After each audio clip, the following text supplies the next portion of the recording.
Good evening and welcome to Environmental Defense Fund's online webinar, Turning the Corner Toward Climate Stability. My name is Diane Regas and I am the Senior Vice President for Programs here at EDF. I want to start by thanking each of you for taking time out of your busy evening to join us. This presentation began as a four-city roadshow that we organized shortly after the midterm elections last fall.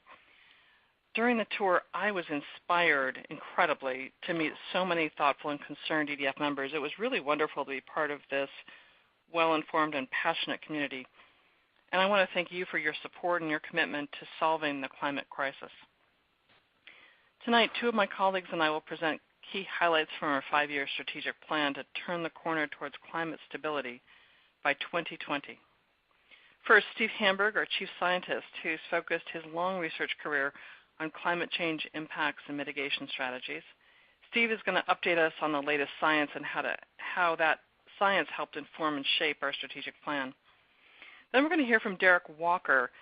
Derek is the Associate Vice President of our U.S. Climate and Energy Program. Derek has helped lead successful campaigns to pass and, importantly, implement statewide and regional greenhouse gas policies. Derek's going to touch on some of the major climate solutions we're implementing here in the U.S. Finally, I'm going to close our presentation by describing our efforts to promote climate solutions globally, particularly in China, Europe, and Brazil. And we're going to save time to answer your questions that you can submit through the webinar chat feature. Now that brings me to the housekeeping part of the presentation. If you have a question for Steve, Derek, or me, you can enter it at any time in the Q&A box. That should appear on your screen in the upper right-hand corner. If you don't see the text box, just click the red Q&A button at the bottom of your screen. We already have some questions, and we have several membership staff ready to put your questions in the queue, and we look forward to hearing from you. The presentation should take about 30 minutes, and that'll leave us plenty of time at the end to get to as many questions as possible. Also, please be aware that we're recording this event to make it available online for people who couldn't join us tonight. And if you want to review it later, you'll have that chance too.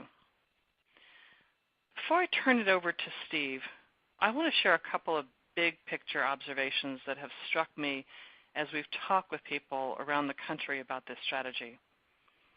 We all know that climate change is the biggest threat humanity has ever faced, and as EDF members, you understand the stakes, and you are likely frustrated and perhaps alarmed by the sobering news about climate change. The path we are on is as disturbing as it is unacceptable. But despite that, I am optimistic. I'm optimistic because of the signs that the tide is beginning to turn and that it can turn even more quickly. Here are just a few of the recent signs of change. President Obama and President Xi Jinping made an unprecedented joint commitment to addressing climate change just a few months ago. China, which is the world's biggest emitter, has made serious commitments backed up with tangible steps to begin controlling their greenhouse gas emissions. Over the past 18 months, President Obama has stepped up to take climate action too.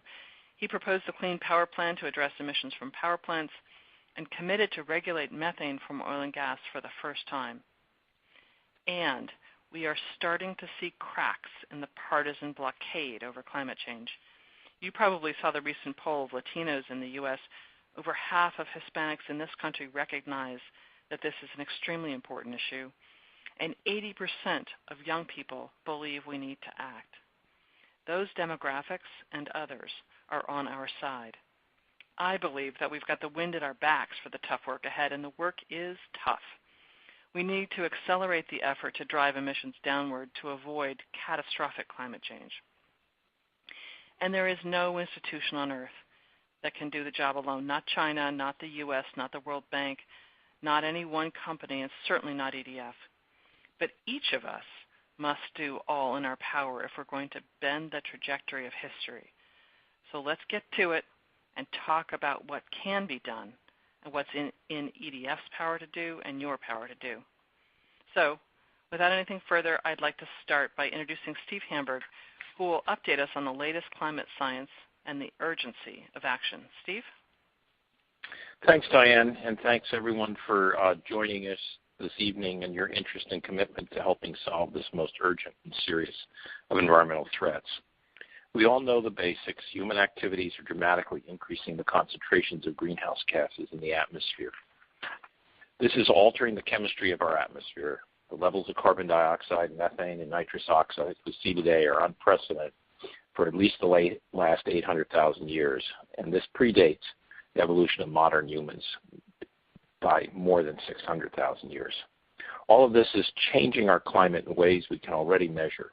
Over the last century, average global temperatures have increased about 1.5 degrees Fahrenheit. Sea levels have risen 7.5 inches, and the ocean, which has absorbed about a third of the carbon dioxide we've emitted, has become a quarter more acidic. As you can see from this chart, produced by the Intergovernmental Panel on Climate Change and found in the Summary for Policymakers, each of these past 3 decades have been successively warmer at the Earth's surface than any preceding decade since 1850 when the record began. And the decadal increases have been substantial. To give you a sense of the scale of the changes we are already seeing, Greenland is today losing some 250 gigatons of ice per year. To put that in perspective, that's roughly equivalent to 100 billion cars, the weight of those cars. That's 100 times the total number of cars on the planet. That's a lot of ice. Looking at the historic and projected trend of global greenhouse gas emissions, it's not hard to see that we have a problem. Not only is the line steadily going up, but it's gotten steeper over the last half century, and it'll get a lot worse without some dramatic action. So we absolutely must act now to bend the curve downward in emissions. But what can we do? How do we optimize our efforts in the most efficient way to have the biggest impact? EDF spent the last year assessing the climate challenge, looking at the science, the economics, and policy in order to address climate change that can be undertaken in the next few years, and how EDF can contribute by leveraging our expertise to achieve large-scale victories. Derek and Diane will talk about these policy priorities in a few minutes. But before I turn this over to them, I want to emphasize some scientific understandings that drove our thinking. First, the impact of different greenhouse gases varies greatly. Some remain in the atmosphere for a relatively short period, days to decades. Others stay in the atmosphere for centuries to millennia. Some carbon dioxide molecules emitted today, for instance, will be in the atmosphere for thousands of years from now. We categorize greenhouse gases as either short-lived pollutants like methane, which is a potent and is responsible for about a quarter of the warming we're now experiencing, or long-lived pollutants like carbon dioxide. It's helpful to think of the long-lived climate pollutants as driving the long-term impacts of climate change that will determine the scale of disaster our grandchildren and their grandchildren will experience. And to think about the short-lived pollutants as those that will largely determine how fast the climate will change in our own lifetimes. We must address both these types of climate pollutants. We cannot solve the climate crisis and prevent serious impacts without simultaneously reducing short-lived pollutants and long-lived pollutants. Understanding these distinctions help define our strategies. But to put our plan together, we also had to determine where these emissions are coming from. Here again, scientific data helped us chart our course. As this map shows, fossil fuel energy use is the dominant source when it comes to carbon dioxide emissions. And just 3 places, China, the U.S., and the EU, are responsible for over half of those emissions and will be for many years to come. And when you look at the challenge of reducing short-lived pollutants, again, you see the prominent role that energy use plays, particularly methane emissions from the oil and gas industry, especially in the U.S., China, and Russia. Agriculture also plays a role here. Once we have this clear understanding, we can see how successful actions in a handful of places can make a huge difference. So we can see what emissions are driving climate change and where they're coming from. But how much we have to cut emissions to turn the corner on these patterns about how much do we have to cut these emissions by 2020. Here again, science guides the way. Based on a careful review of the best available data, our assessment is that we must reduce projected global emissions of the long-lived and short-lived climate pollutants by roughly 6 billion tons per year, CO2 100-year equivalents, and 5 billion tons per year, CO2 20-year equivalents, respectively. These targets correspond to reductions of about 15% and about 9% of the projected 2020 global total annual emissions.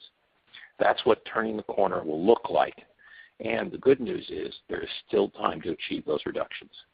But we have a lot of work to do, and the margin of error grows smaller every day. So what's the plan?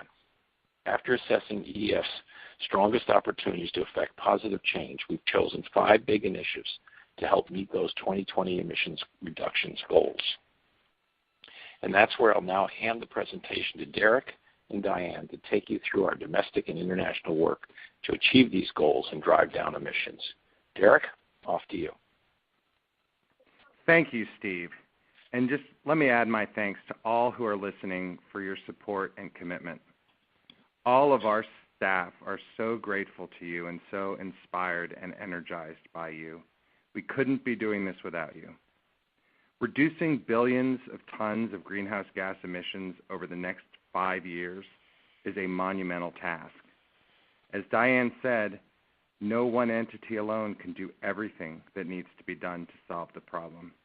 It's truly a team effort.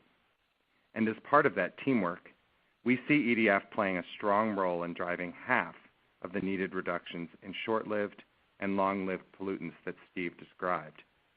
We'll play a supporting role to our partners in achieving the other half.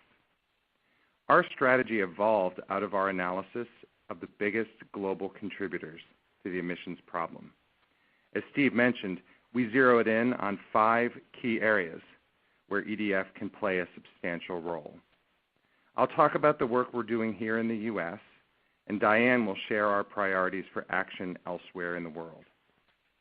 After assessing the very best options for meeting our pollution reduction goals in the U.S., we landed on 3 broad policy priorities that will drive emission reductions over the next 5 years.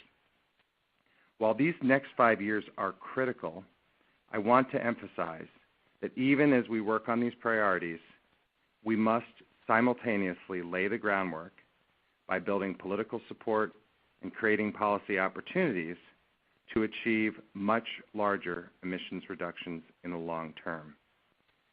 Our first priority is that we must reduce carbon dioxide emissions 20% below 2005 levels by 2020. Second, we must accelerate our transition to a clean energy economy by changing market rules to cut pollution and strengthen and modernize our electricity system. Finally, we must reduce short-lived climate pollutants, starting with limiting methane emissions from the natural gas supply chain to just 1% or less of total production. These are broad and bold goals, so I'll break them down a little bit individually. Cutting carbon dioxide emissions in the U.S. starts with securing and implementing EPA's Clean Power Plan. As anyone who's on our email or mailing list knows, this is a huge fight, one that we absolutely must win. The Clean Power Plan would set the first national limits on carbon dioxide pollution from power plants, the largest source of these emissions in the United States. We expect the final rule to be released this summer, which will only accelerate ongoing political attacks.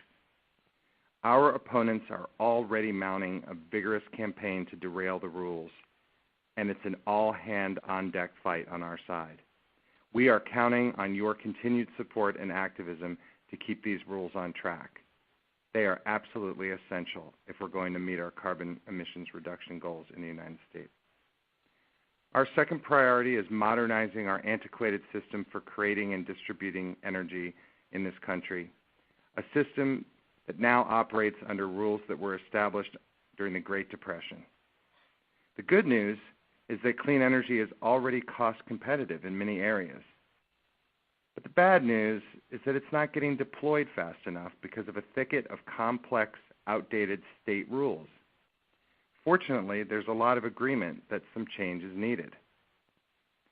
Changing these longstanding rules will require us to roll up our sleeves and get to work in a dozen or more states, working together with state public utilities commissions, the business community, and environmental allies to unlock the innovation and investment that we need to transform our energy system. there's almost $2 trillion that stands to be directed towards improving our electricity infrastructure by the year 2030. We must ensure that those dollars are spent in a new way on a cleaner and better model. This new model must be built on rules that throw open the doors to clean and renewable energy and thoroughly upgrade the safety and reliability of our electricity system. Overall, we believe that these changes can achieve a 8 to 13% reduction in overall U.S. carbon dioxide emissions below 2005 levels by the year 2018. Our final area of concentration in the U.S. is reducing our emissions of short-lived climate pollutants with a focus on the single largest source, methane emissions from our oil and gas industries. Because methane is so potent and reducing these emissions can slow the rate of global warming, we have to seize every chance we have over the next few years to make reductions. EDF is leading the charge in this area, and we're partnering with a large array of companies, academic institutions, and environmental organizations. Keep in mind, methane is responsible for about 1/4 of the warming that we're experiencing. Methane can trap 84 times more heat than carbon over the first 20 years that it's released into the atmosphere. So it's vital that we contain these emissions to slow the rate of warming and buy us time to see the effects of the efforts I mentioned earlier that are aimed at reducing this long-lived carbon dioxide pollution. There is real cause for hope. A detailed analysis by ICF International, part of a report that we commissioned last year, found that existing affordable technologies can reduce industrial methane emissions from the overall natural gas supply chain by 40% at the cost of just 1 penny per 1,000 cubic feet of gas. 1 penny. That's about 1/4% of the cost of gas. This is doable, and we're already showing that it can be done. For instance, last year in Colorado, that state became the first to directly control methane emissions when they adopted landmark standards to reduce air and climate pollution from the state's oil and gas industry. The rules reflect recommendations from EDF as well as from 3 of the largest producers of natural gas in the state. What's more, the Obama administration has since announced it has plans to build on this Colorado example and establish a comprehensive national strategy to address these emissions. We expect that EPA will release its proposal later on this year, and right now we're working with our coalition partners to make sure that we end up with the strongest possible standards. Your voice in all of this work makes a world of difference, and it's clear that we are making real gains. But we have a lot of work to do, and we have no time to waste. And while this work in the U.S. is extremely important, it's only part of the picture. We're also very busy making critical progress around the world. To describe our strategic priorities in those areas, I'm going to turn it back over to Diane. Hey, thanks, Derek. I know this is already a lot of information, and I appreciate all of you for sticking with us. I see we've got some questions already queued up, and we're going to save as much time as possible to get to them. Again, as a reminder, to post a question, you can use the Q&A box by clicking the red Q&A button on the bottom of your screen and posting your question in the Q&A text box that should appear in the upper right. We already have some great questions queued up, and we're saving time to get to as many of them as we can. So Steve shared the scientific imperative to act, and Derek described the exciting opportunities we have in the U.S. to slash emissions here. But what about the rest of the world? So our climate team is also heavily engaged, and I want to touch on 3 key global initiatives in our 5-year plan. The first is our work in China. EDF has been in China for more than 20 years, cultivating relationships and establishing a track record of success. The stakes are enormous. China overtook the U.S. as the world's leading carbon dioxide emitter in 2007, and while U.S. emissions have since declined, China's have continued to rise. China emitted more than 60%, China emitted more than 60% more greenhouse gas pollutants than did the U.S. in 2013. Fully half of the coal burned in the world is burned in China every year. Simply put, we can't solve the climate crisis without working with the Chinese government to implement robust climate emissions reductions. On the other hand, if we do get the policies right in China and the U.S., the world's two largest economies will help unleash clean energy innovation at the rate and scale we need to radically transform the global energy markets. That's one big reason why last year's bilateral announcement between the U.S. and China is so exciting. It's a giant boost for clean energy markets, one of the most powerful market signals we have ever seen. So what can EDF do to support this advancement in China? First, we're working with the Chinese to help them establish a national carbon market by 2016 and to support the effective implementation of that market. The Chinese are already moving ahead with pilot projects in areas where 250 million people live. That's a pilot project in China that covers 250 million people. And EDF has signed an agreement with the Chinese government to provide training and expertise to help the markets continue to develop. Just last month, the Chinese government announced a plan to implement a national carbon market starting next year to initially cap emissions from 6 industrial sectors. We're also working with China to promote energy efficiency and renewable energy.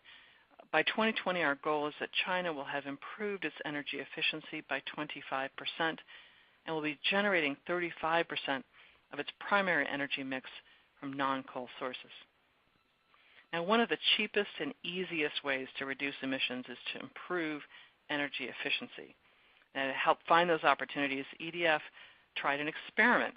We placed 6 Climate Corps fellows, all Chinese nationals studying in the United States, in multinational companies in China, including Apple, Walmart, and Cummins. EDF's Climate Corps program, for those of you who don't know about it, launched in 2008, and it sends top graduate students to host companies where they look for ways to increase energy efficiency and reduce greenhouse gas emissions. What these students in China found blew my mind. Here's just one example of what they found. Yinghuang Ji, a PhD student at Columbia University, worked as a Climate Corps fellow at Walmart in Shenzhen and Shanghai last summer. She analyzed 11 factories that supply Walmart and identified energy efficiency improvements that, if implemented across all of Walmart's factories in China, could save the equivalent amount of electricity used in more than 400,000 homes. Now, of course, energy efficiency is essential, but it's not enough. For China to reduce their emissions, they need to reduce their reliance on coal, and renewables like wind and solar power, as well as responsible development of natural gas resources, can help China move toward this goal. Now, to achieve all these priorities, Dan Dudek, Vice President of our China program, and Zhanyu Zhang, the Managing Director in Beijing, have built a team second to none. And we are working closely with the Chinese government and dozens of other partners, including the China Association for NGO Cooperation, the School of Law at Peking, the Chinese Academy of Agricultural Sciences, and many, many more. These relationships are essential in our efforts to help China reduce its dependence on coal, cut its emissions, increase efficiency, and unleash its use of cleaner energy resources. But as important as our U.S. and China work is, even if we achieve all of our goals in these 2 leading global warming emitter nations, it will not be enough to reach our 2020 goals. We must make progress elsewhere. So our climate team is also ramping up our work in Europe and Brazil. Now, Europe has long been admired as a leader in clean energy and energy efficiency. Europeans got out of the gate fast to limit their emissions and drive the uptake of renewables. But now they're running into challenges in finance and in utility structure that threaten to make achieving ambitious goals more expensive and more difficult. Because we need solutions to these same energy sector challenges in the U.S., we are working to develop and demonstrate ideas that can help both. And we've just established a new entity, EDF Europe, with a local staff and a local board. Our first effort in Europe in climate is to help structure the rules for investment in energy efficiency. Interestingly, right now it's extremely difficult to make these investments at scale. We've already engaged with banks and finance experts, energy service companies, fellow nonprofits, and academia in this effort. Now, there's a lot more I can say here, but in the interest of time, let me touch on our work in our fifth area of concentration, Brazil and the Amazon.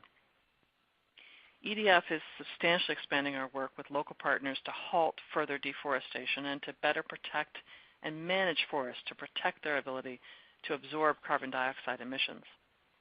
Tropical deforestation, mostly in the Amazon and Indonesia, causes about 15% of the world's carbon dioxide emissions. EDF has been working with local communities in Brazil for a quarter of a century, and over the past decade, Brazil has reduced its deforestation rate by 70%, a truly remarkable achievement and one that will require careful work to sustain. Now, we're confident we can leverage our experience and strong government and indigenous group relationships to secure an even bolder outcome, which is to achieve zero net emissions of greenhouse gases from Amazon forests by 2020. Zero net emissions. So our work in the U.S., China, Europe, and the Amazon represent most of what we hope to achieve in emissions reductions by 2020. It's an extremely ambitious plan, but every element in it and every goal we've shared with you tonight is achievable as long as we stay focused and take advantage of every opportunity that comes our way to work directly and to work with our partners.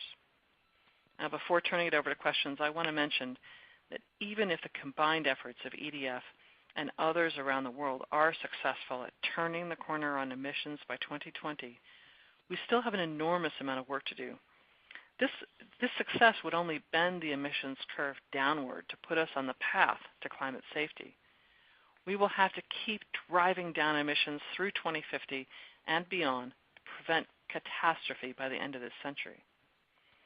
So as we make progress in the next 5 years, we must also lay the groundwork for actions that can deliver these stronger results after 2020. I want to highlight 2 examples of efforts that must start and accelerate now to be able to drive results later.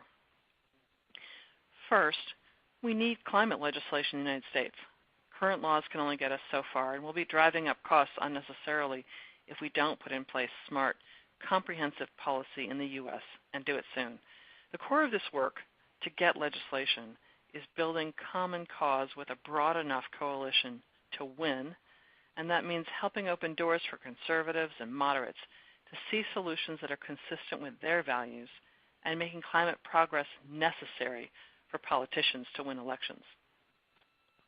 A second example, we'll need to work in India, Mexico, and other growing countries to help them build climate policies into investment decisions they're making now. An effective price on carbon in India could help steer electrification, a key to growing prosperity, which is so desperately needed there, to a low-carbon model that will cost India much less. Now, there's much more to say here, but it's important to understand that achieving the goals in our 5-year plan are necessary but not sufficient. We are simultaneously keeping our eyes on the future beyond 2020. This plan to turn the corner is a bold, and I would say downright audacious plan, but it's a plan grounded and shaped by sophisticated science, rigorous economic analysis, and what we believe is politically possible. We'll learn more and adapt over the coming years, and we'll keep you in the loop as we do. As Derek mentioned, no single institution can do everything that's needed to solve the climate crisis. And as we like to say around here, we can no longer afford to use the conjunction or in our planning. We need to stick with the word and in everything we take on. We need to slash emissions in the U.S. and in China. We need to reduce deforestation and slash emissions of short-lived pollutants. We need to promote energy efficiency and promote clean, renewable energy both here in the U.S. and around the world. And with help and support from all our partners, including all of you, I believe we can achieve these 5-year goals and will win the strongest results we can. This is both very exciting and really a scary time for the entire world community working to address climate change. So I can't thank all of you enough for being in it with us, for helping to get us to this place. Your support, your engagement, and your encouragement fuels all of this work. And one of the ways you can help is sharing your thoughts and questions about what we're doing. So let's turn to those questions now. Emily? Hello. I'm going to push up the slide back here with just instructions on how you can submit your question if you haven't already, and we'll go ahead and get right in. Let's see. We have a question here from Barbara asking, in some states, the power companies are trying to discourage individuals from getting renewable energy for their homes. Do you have anything in place to stop their tactics? So working to make that not the case is a center of some of our work in the U.S. Derek, you want to talk about that clean energy work? Yes, and that's a terrific question. There's been a lot of efforts made to try to get people to believe that renewable energy policies are not in their best interest. But we've actually found that in many of the analysis that we've done and in places that have adopted strong renewable energy policies, these are actually opportunities for low and middle income people to save money and to not only do that, but to buy into clean power systems that can continue serving them for many years to come. And so we have seen that in not just in states like California, where there is a strong, I think, historical support for clean energy, but in many other parts of the country, there's really a strong public sentiment towards having cleaner energy, and that's been a key part of our success, is building on that and really creating an inevitability around transforming the system to cleaner sources.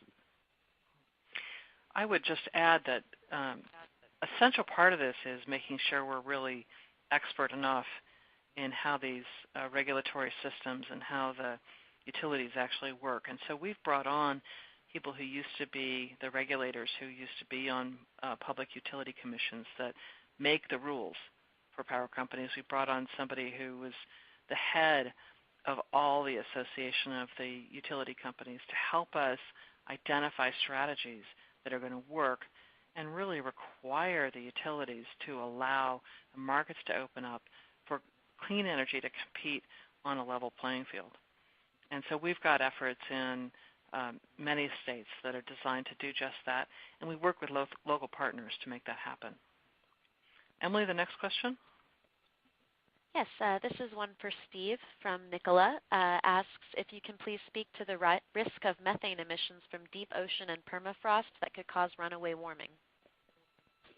Sure, that's a concern of many, and rightfully so. There is a lot of methane tied up in methane hydrides in the deep ocean, and as well as methane below the permafrost in the Arctic. The methane hydrides are a long-term issue if we continue to warm the Earth significantly, but most of the science says that they are unlikely, though we can't say with full certainty, to emerge rapidly. In the Arctic melting, the permafrost, that could happen more quickly. There's a big effort to increase the amount of monitoring that looks at this phenomena, and we're just trying to understand it better. And it's really one of the things that motivates us to really try and ensure that in the short term, by using reductions in short-lived climate pollutants, we can reduce the rate of warming that will reduce the probability of emissions from the Arctic and other places where it could have a positive feedback. In this case, positive is bad in accelerating climate change. Thanks, Steve. Our next question is, Our next question is from Ellen, who asks, can you speak to the benefits of pursuing a carbon price and the national scalability of the proposed Massachusetts plan? Sure, Ellen, thank you for that question. And I think Derek and I will hand this one off too. So the idea of a price on carbon is very powerful because it allows investors to know what to expect. It allows innovation in the economy. It allows us to put one of the most powerful tools in human history, markets, to bring those to bear to help address carbon pollution. Markets have to be designed well, and there are a number of ways to do that and lots of ideas going back and forth, and fortunately a lot of experience now in where they can work. Derek has been key in putting together the market in California and the associated policy tools. And he and his team just put out a report exploring what some of the successes and challenges are in the California market. So for folks who are interested in how prices work and how cap and trade works, I highly recommend that report. It's a little dense, but brings perspectives from all different sides to discuss kind of what their experience and perceptions are. But Derek, you're a little more up to speed, I think, than I am about what's happening in Massachusetts and how some of the other approaches to carbon prices or carbon taxes are working around the country. Well, thank you, and that's a terrific question. I think there's always a multitude of solutions to any of these issues, and you know, as Diane mentioned, cap and trade is working extremely well in California over the first 2 years. But the Massachusetts proposal very much looks like what we've seen over the last 5 years in British Columbia, to put a tax on almost all the fossil fuels in the state, and then to return that tax collected in the form of tax breaks to citizens of Massachusetts, essentially making that a revenue-neutral policy. You know, that is something that's now being talked about in other places as well. I think that from our perspective, the most important feature of a policy to price carbon is the price, but also to some way of enforcing a limit on the amount of carbon dioxide or similar pollution that occurs in whatever area is putting that policy in place. And so it's really key to remember that in many places you need both that absolute limit on the amount of pollution and some sort of a price signal for investors and innovators to know with certainty that there's going to be a move towards cleaner sources of energy.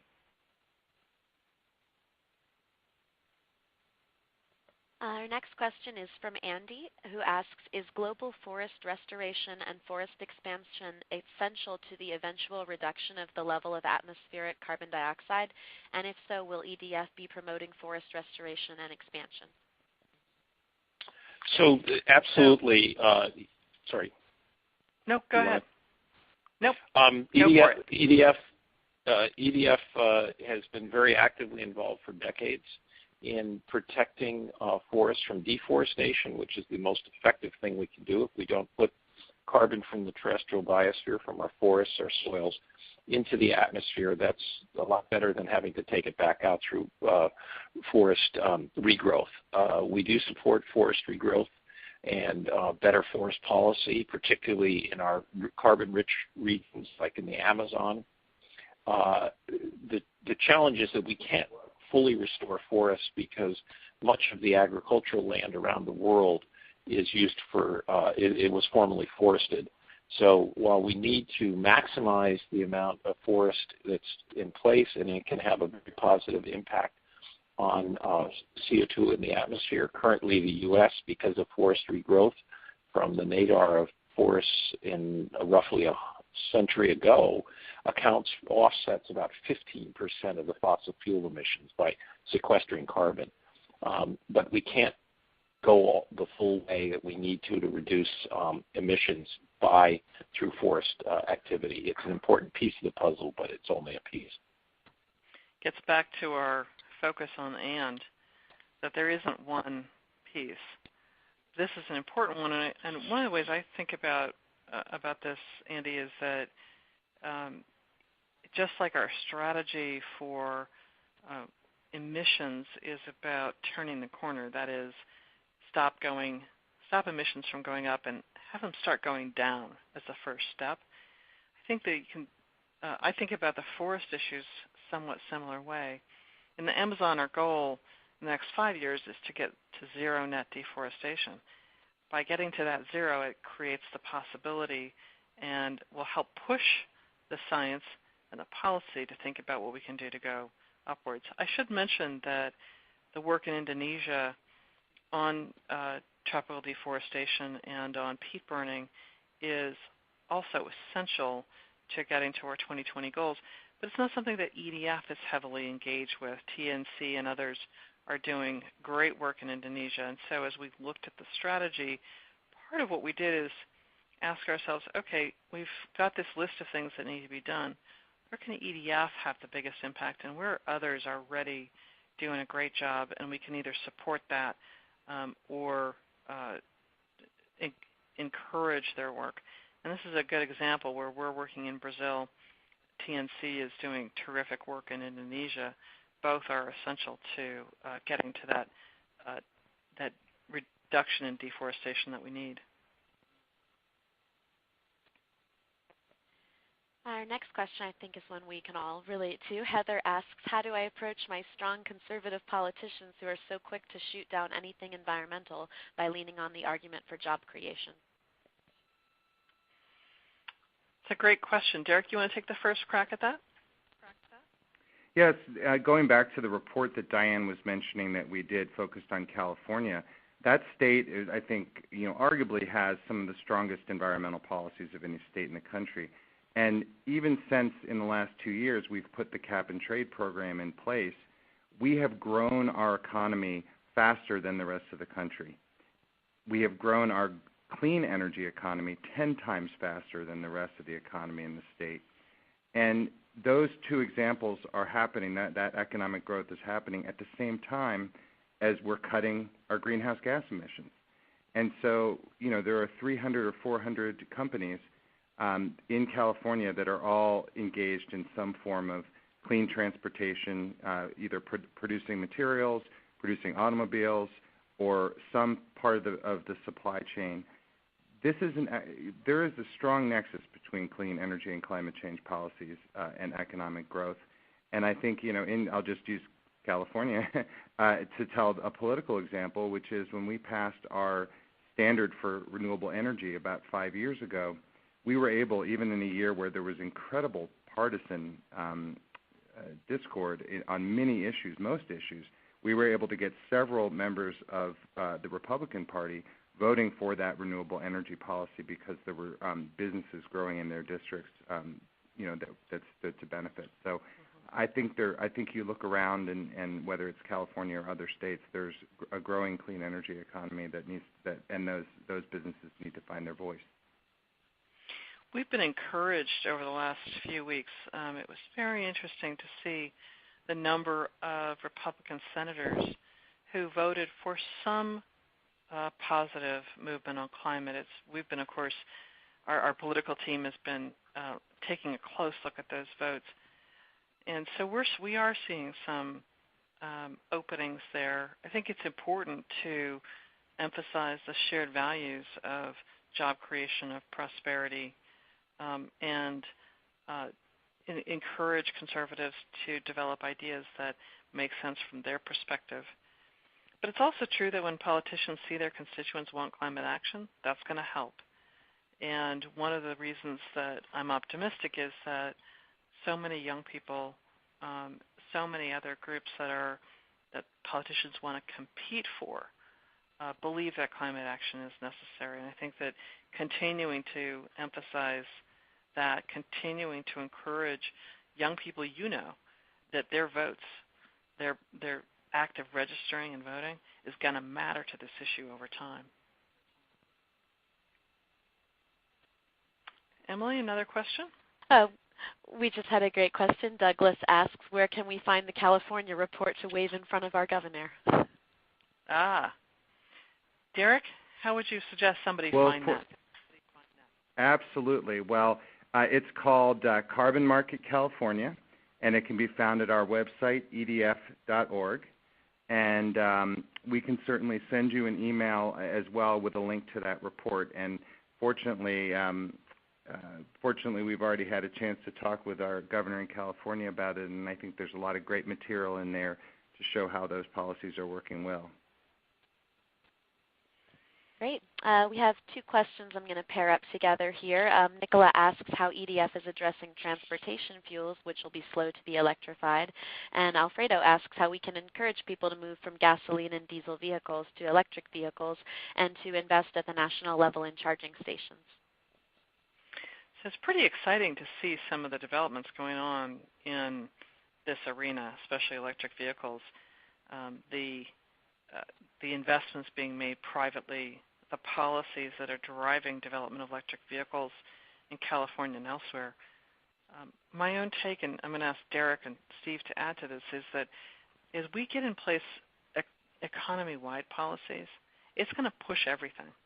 And it's going to create opportunities for smart investors like you're already seeing. You know, Tesla is building the biggest battery factory in the world, I think, in Nevada right now. And all the companies are developing electric vehicles and helping to drive down the price. So policy pushing is one thing. Private sector is making a big difference with their forward-looking investments. And, you know, all of us are probably eyeing those Teslas and Fiats and other cars to look at when we can make a switch. I know I am. Derek, what else, or Steve, what else would you add on that? Diane, I think you're absolutely right, and I would also add that you know, inside of every electric vehicle is a storage unit called that car's battery.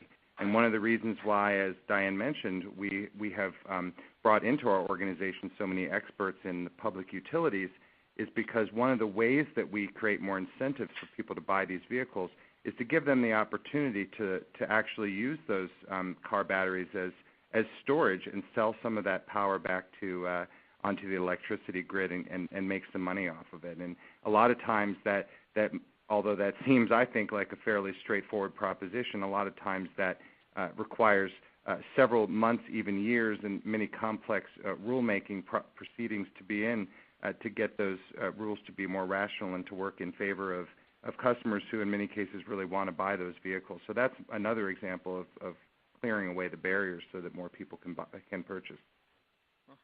And I would just add, I guess I'd reemphasize what Diane said, which is it's really important to use the marketplace to demonstrate the demand. You know, many of us can't afford a Tesla, but there are other either full electric or hybrid electric or plug-in hybrids that can show the demand for that portion of the sector. And as the car companies figure out how to meet the CAFE standards, it's critically important to demonstrate that, in fact, these alternative propulsion systems do meet the needs of a sizable portion of the consumers in the U.S. All right. Our next question, and I will say we do have about 10 minutes left and about 40 questions left in the queue. If we don't get to your question during this event, we will absolutely follow up with you by email and make sure your question gets answered. Our next question from, I hope I say your name right, Dr. Kanara, is what emphasis on dealing with ocean acidification is planned? That's really a great question, and it's really tough. Really the only effective way of dealing with ocean acidification at this point in time is to reduce concentrations of CO2 in the atmosphere. And of course, the first step to that is reducing emissions so that we're not increasing them. And over the long term, being able to remove carbon dioxide is probably about the only effective way that we'll be able to have. There are a set of emerging technologies and approaches called carbon dioxide removal techniques that were just reviewed by a National Academy of Sciences report released a little under 2 weeks ago that I had the privilege of serving on the committee that wrote that report. But those technologies, for the most part, are still pretty new. They're pretty early in their development, so whether or not any of them can be developed to scale and without having perverse impacts in the process is still unclear. But so, as the report says very clearly, mitigation of climate greenhouse gas emissions has got to be our first and second priorities, and alternative approaches follow thereafter. Steve, I couldn't agree more. I would add, though, that this helps highlight how the work of EDF and others that may not seem like it's focused on climate is so essential to helping make it through this climate change transition that we are already experiencing. A lot of us who are divers, and I am one, have seen a huge change in how many fish in the water, how healthy the corals are, how healthy the ocean ecosystems are. And one of the things that we have learned is that as much as we expect climate change to have an impact over the coming generations, other things that have happened over the previous generations to already affect those ecosystems. And one thing we can do is address things like overfishing to rebuild the health of those ecosystems, so we'll have a better shot at the values we bring to thinking about oceans. So addressing ocean acidification through mitigation of climate change is essential.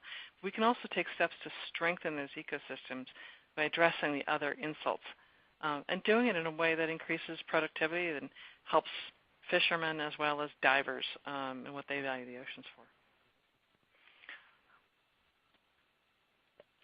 Our next question here is from Dave, and I see there's actually a few people asking a very similar question. He notes that we suggested a need to reduce methane emissions to less than 1% and wants to know what the present level of methane emissions in the U.S. is. That's another really important question. So we have been working over the past 3 years to answer that question. Regrettably, I can't give you a definitive answer right now. We have about half of what are going to be more than 20 studies, 20 papers from 16 studies that have been published. What we can say is that there's a lot of data to suggest the emissions are higher. The picture is multiple, and that some are lower, some are higher than the EPA currently estimates. Right now, the EPA estimates those emissions to be about 1.5%. Two relatively recent studies that looked at national patterns of emissions suggested that those were 50% too low, and that they were rather in the 2.5% range. But in a few months, we'll have a much clearer idea on what the latest data tells us for those emissions. But what's clear is they're higher than they need to be. There are opportunities to greatly reduce those emissions. We know how to do it, and as Derek mentioned, we can do it cost effectively and bring those emissions down below 1%, I think quite directly and quite cost effectively.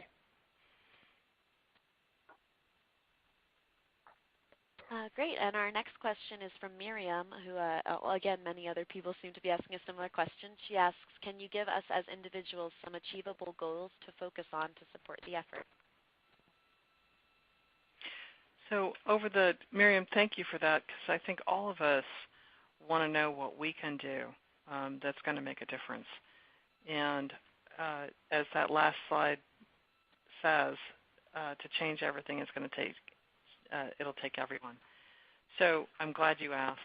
One thing we're going to do, I think tomorrow or the next day, is send an email out to this group to give you some concrete suggestions in writing of things that you can do in your local community, places, ways to engage.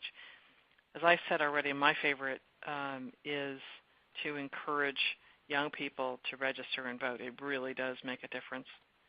And I think looking for ways to communicate in your local community or in networks that you're in about the importance of finding solutions to climate change, to share examples that you see of positive benefits of things like clean energy or ways that you find to save energy. Those are all important. Communicating, being part of networks, talking about the positives make a huge difference as we all get together to make this change. Derek, you've been thinking about this too. I wonder if you want to add some additional ideas, or Steve, you too. Absolutely. You know, there's a lot of power just in using your own personal, professional, and community networks to raise the urgency of this issue, whether it's communicating directly with elected officials or whether it's finding common cause with people in your religious community or, you know, other parents if you have kids. You know, EDF, a couple examples of things that we've done to try to inspire individual action have really been, we have a program called the Moms Clean Air Force, and this organization is an incredibly dynamic national network of parents committed to raising their voice and using their voice for promoting clean air and healthy communities. And that's a way to take a lot of individual voices that are very passionate and to, you know, create a multiplier effect among a constituency that really I think most political leaders, even the most jaded, would say that not listening to a mother's advocacy would be hard to do. And we also have been. And we've also been, working to mobilize college students in a similar way, because they tend to be very supportive of climate action. So there's also this political and networking dimension to this issue as well, Miriam. So join the Air Force. Join the Moms Clean Air Force. That's right. Steve, what would you add?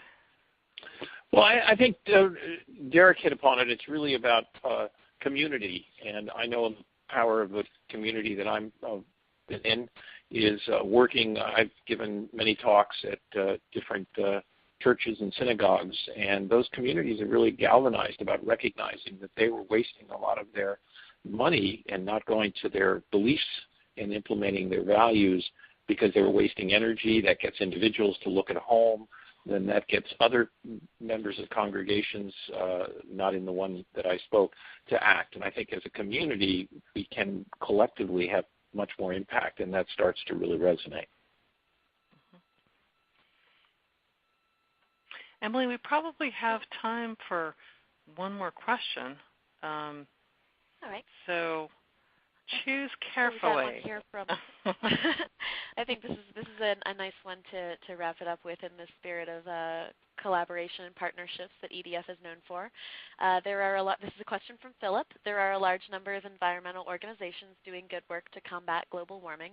Is there a way to amplify the impact of these various organizations, particularly in building political consensus by working collaboratively as in a coalition? Philip, thank you for that. And we would agree that there are a lot of organizations doing terrific work and playing different roles at different geographies, different issues.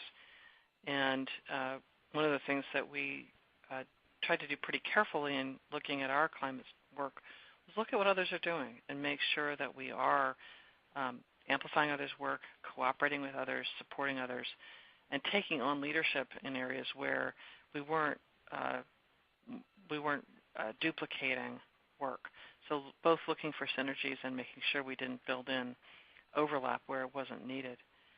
So that's an important part of how we're thinking about it. And one of the places you can look for some ideas of organizations who are doing a good job is our strategic plan, because we listed a number of groups that we know are doing good work in areas either where we are working or in some cases where we're not. There do need to be coalitions among groups and looking for opportunities to look for ways to work together. EDF has established a really close partnership in the U.S. with the Nature Conservancy. We have very complementary strengths and some shared values that make working together a real priority for us at the CEO level all the way down to the staff level. So, Philip, we totally agree there's tons of groups. There's great opportunities for coalitions, and we pursue them across the board. Sometimes that means we're kind of there as a helping hand, and sometimes it's a much deeper partnership. But we're always looking for new ways to do that, new ways to provide support to others who are doing good work. So thank you for that question, and thanks all of you for raising the importance of collaboration, because we definitely agree with that. So I think it's about time to wrap up, and I want to just thank everyone again for sticking with us, not just through this call, but also over the course of years, both looking backwards and looking forwards as we take on this incredible challenge. I look forward to meeting many of you over the course of time, and thank you again for your support.